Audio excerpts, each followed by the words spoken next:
Hi sis, so ayun, dumating na yung parcel natin na in-order sa Lazada. So ito na yun. So dumating to mga kasis kahapon. Excited na ako mabuksan tong parcel na to. Pero syempre, bago ko naman siya in-order, marami akong mga store na pinagpilian. Syempre, yung gusto ko yung kulay, and then yung gusto ko yung design.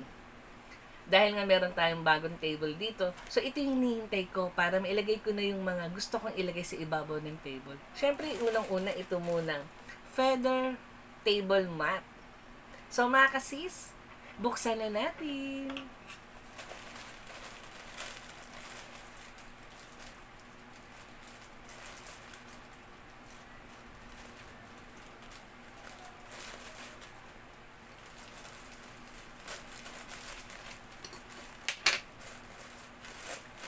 So ito na siya mga kasis.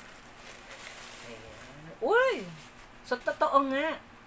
Meron silang paganito. May tag.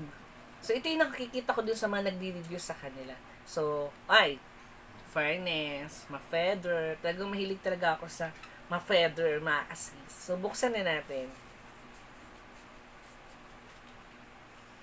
Siyempre mga kasis, bago ko naman ito in-order, sinukat ko muna yung aking table. Kung sasakto siya doon.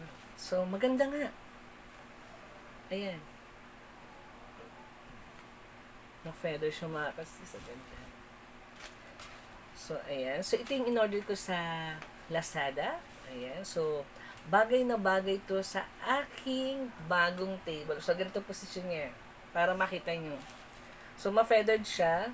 Meron mga, mga existing lang naman ng konti.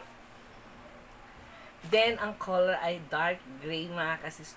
As of now, isa muna yung in-order ko. Then, pag nagka-budget uli ako, order uli ako ng isa para meron akong pamalit sa aking table mat.